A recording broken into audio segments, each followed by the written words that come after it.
Bengal beatdown. Hi again, everyone. I'm James Rapien with allbengals.com and Cincinnati Bengals Talk here at Paul Brown Stadium, where on that field down there, the Browns, well, they handed it to the Cincinnati Bengals today, 41-16. And they had this like run pass catch thing for kids afterwards. There were a bunch of young Bengals fans on the field after the game. And well, yeah, those kids probably played better than the Bengals did on Sunday. Look, it was ugly from the get-go. And, you know, the Bengals, they did drive downfield on that initial drive. The opening drive of the game, they marched downfield 75 yards, and Denzel Ward picked six the other way.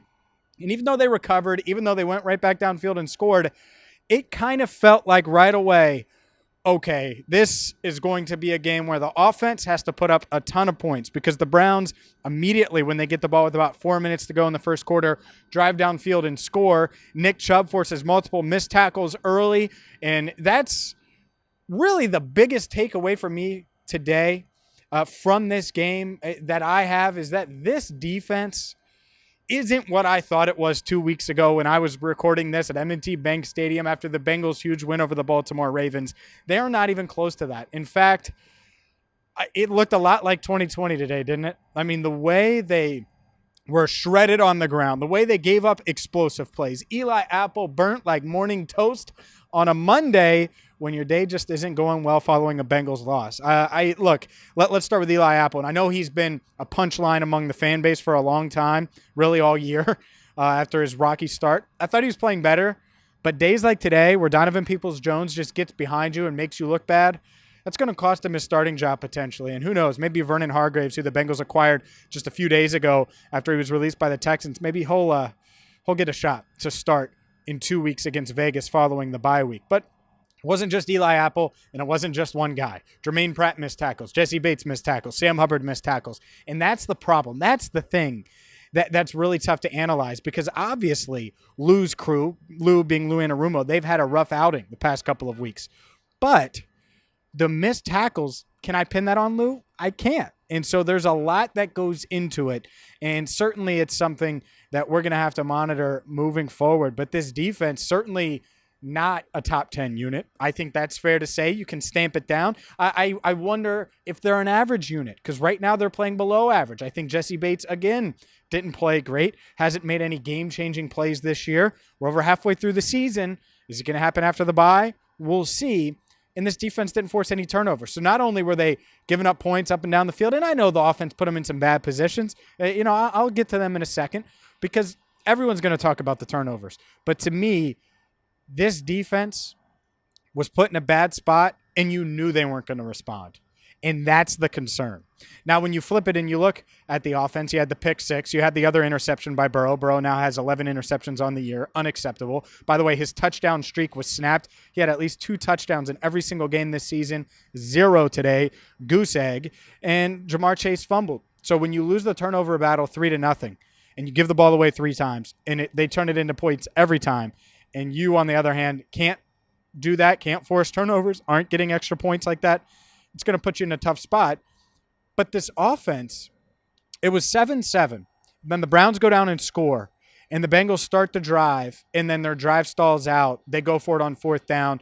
Doesn't work out. Burrow throws far side to Boyd, but no one was really in the area. Some people wanted pass interference, but it was just a bad throw. It wasn't catchable, and the corner was making a play on the ball. So I think that's when this game got away from them, because then on the very next play, boom, Baker Mayfield goes deep. I think they're around the 40-yard line. Yeah, it was the 40-yard line. 60-yard play to Donovan Peoples-Jones. Boom, they're in business, 21-7. And you look up and you're like, well, if the defense isn't stopping anyone and the offense had a couple turnovers and they turned it all over on the next possession, well, what's going on here? And that's the problem, is the first 7 weeks of the year, the defense was good enough to overcome turnovers. Flip it.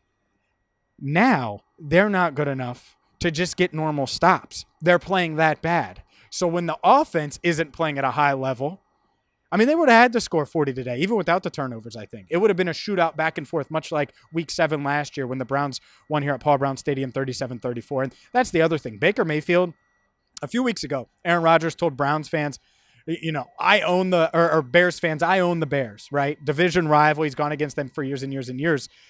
It's that same way right now with Baker Mayfield and the Bengals. He's 6-1 against Cincinnati since being drafted in 2018. And the lone loss was Freddie Kitchens' last day on the job, essentially, for the Browns when they knew it was a lost season. They were 6-9, and they were like, didn't care. 6-8-1 or whatever it was. So yeah, that is the part of this that is probably as frustrating as anything. Because I think Bengals fans, and you should, feel like you have the better quarterback. But you look at it, and I know at halftime, Baker was 7 of 8 for 121 yards, 1 touchdown, the one to Donovan Peoples-Jones, and had a perfect passer rating, 158.3. You look at Joe Burrow, he had thrown for 199 yards, had the 2 interceptions, and it's because they ask him to do more. So this team right now, what's the identity? They didn't have the big plays on offense today. Their defense certainly isn't as good as people thought it was a couple of weeks ago, and they got me to buy in after Baltimore. I'm not buying in now. They're at a crossroads, and the bye week comes at a time where they better figure it out and find a way. Zach Taylor and company still confident that they can do that. He was encouraging after the game. But look, you watch Joe Burrow get hit 12 times. You watch him get sacked another 5 times. It's questionable at best right now. And I get why people are questioning what this Bengals team can do in 2021.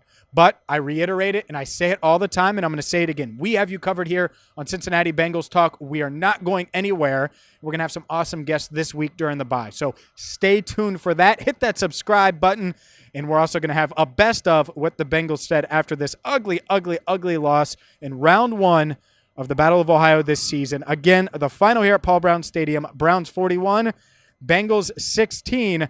Make sure you hit subscribe, and until next time, I'm James Rapien signing off for now, Paul Brown Stadium.